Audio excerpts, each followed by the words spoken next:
बहन दोस्तों, one rank one pension के तहत इन लोगों की पेंशन क्यों नहीं बढ़ी? पूरा मामला गड़बड़ा गया है। हाई कोर्ट का आदेश, इनको मिले फायदा। आखिर ये कौन से पेंशन है, इनके फायदे की बात हो रही, हाई कोर्ट का आदेश है।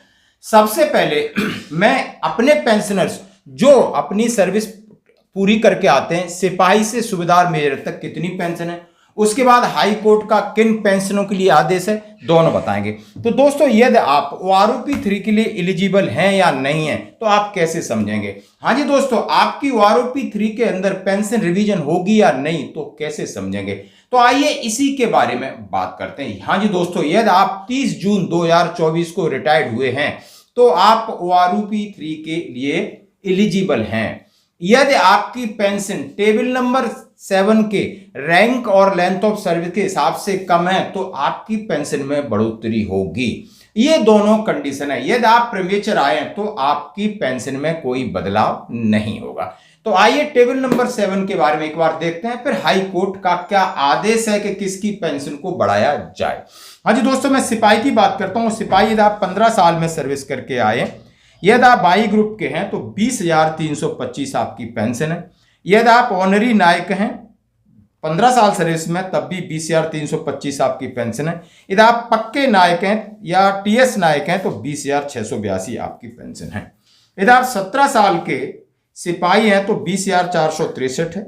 यदि आप ऑनरी नायक हैं तो 20,463 है। यदि आप नायक और नायक TS हैं तो 21,488 होगी 17 पे।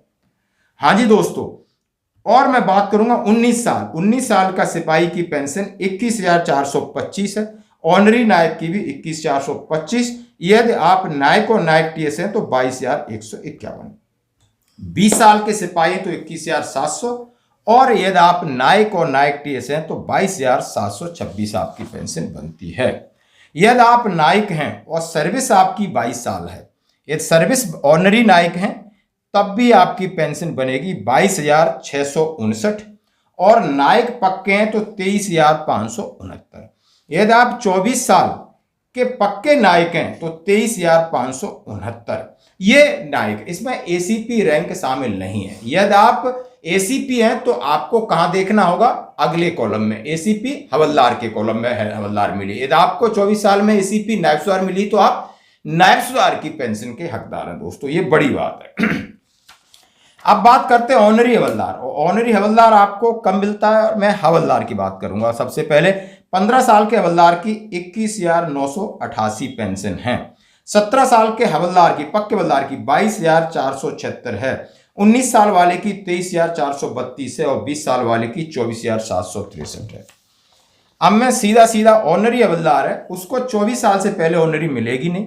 मान लो 22 साल में भी मिलती है तो 23,625 है ऑनरी हवलदार की, और पक्के हवलदार की 22 साल में 24,763 है। यदि आप 24 साल सर्विस हैं, ऑनरी हवलदार हैं तो 23,625, हवलदार हैं तो 24,763। यदि 24 में नायब सूबेदार हैं तो 25,738 है। यदि आपकी 26 साल सर्विस है और आपने हवलदारी है तो 25,582, ऑनरी नायब सूबेदार मिलाए तो 26,738 आपकी पेंशन है। अब मैं बात करूंगा नायब सूबेदार रैंक की। अब नायब सूबेदार रैंक की 20 साल सर्विस है तो आप समझ सकते हो आपकी 25,750 पेंशन है। सूबेदार 20 साल में रिटायर्ड कोई होता है तो 27,100 आपकी पेंशन है। सीधा मैं आऊंगा 24 साल वाला नायब सूबेदार है तो 26,825, सूबेदार है 28,800। 26 साल नायब सूबेदार 26,900, सूबेदार 28,800। यदि आपकी 28 साल सर्विस है और नायब सूबेदार हैं तो 27,950, यदि सूबेदार हैं तो 30,175। यदि आपकी सर्विस 30 साल के सूबेदार हैं तो 31,500 आपकी पेंशन होगी। यदि आप सूबेदार मेजर हैं और सूबेदार मेजर की सर्विस में 28 से भी काउंट करूं तो आपकी 33,750, 30 साल पे हैं तो 34,425, 32 साल के हैं तो 34,575 है। यदि आप लेफ्टिनेंट और कैप्टन हैं तो आप इनकी पेंशन को समझ चुके होंगे और इनके लिए अलग अलग TOE की कंडीशन में कुछ मामला गड़बड़ा गया है, आप देख सकते हो दोस्तों। अब मैं बात करूंगा उच्च न्यायालय ने रिजर्विस्ट पेंशन पर सशस्त्र बल न्यायाधिकरण के फैसले को बरकरार रखा। हाँ जी, हाई कोर्ट ने एएफटी का फैसला है कि रिजर्विस्ट बेचारे बहुत परेशान हैं। और रिजर्विस्ट कैसे होते थे दोस्तों, पहले 15 साल की सर्विस होती थी, कलर और रिजर्व सेवा 15 में लाते थे, और जिसमें 8 और 7 का रेशियो होता था। बड़े दुख की बात है कि ओआरओपी में इनकी पेंशन नहीं बढ़ रही है। ओआरओपी में सबकी बढ़ती जा रही है और जिनकी पेंशन वहीं पर अटकी है। अब जो 60 साल का, 70 साल, 80 साल के लोग कोर्ट में जा रहे हैं, एएफटी से कोर्ट में गए, तो कोर्ट ने आखिर उनके लिए क्या कहा है, जरा आपको सुनना होगा। उन्होंने कहा है कि 2014 में वन रैंक वन पेंशन योजना के कार्यान्वयन के बाद यह 2/3 पैटर्न गड़बड़ा गया है, जिससे रिजर्व कर्मियों की पेंशन सबसे निचले ग्रेड के सिपाही को मिलने वाली पेंशन के आधे से भी कम हो गई है।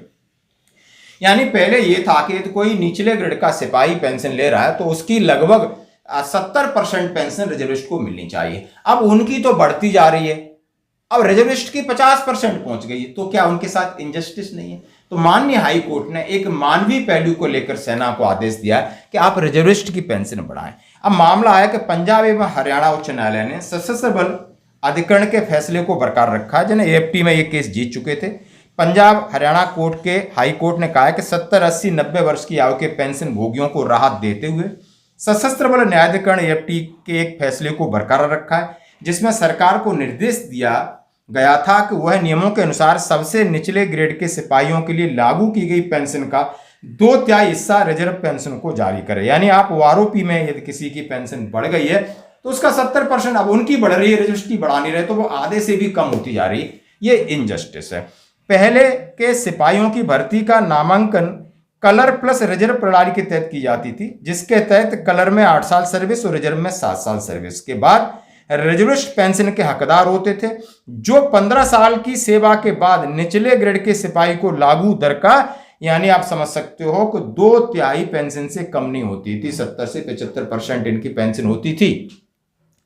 अब क्या हुआ है कि जब से ओआरओपी आ गई है, तब से ओआरओपी में सिपाहियों की पेंशन का आधा पेंशन इनको मिल रहा है। तो दोस्तों बहुत जबरदस्त खबर है, मानवीय खबर है, और इनका भी हमने ये पहलू ध्यान में रखना है ताकि इनकी पेंशन में बढ़ोतरी हो और ये भी अपना जीवन अपने परिवार के साथ सुचारू रूप से चला सके।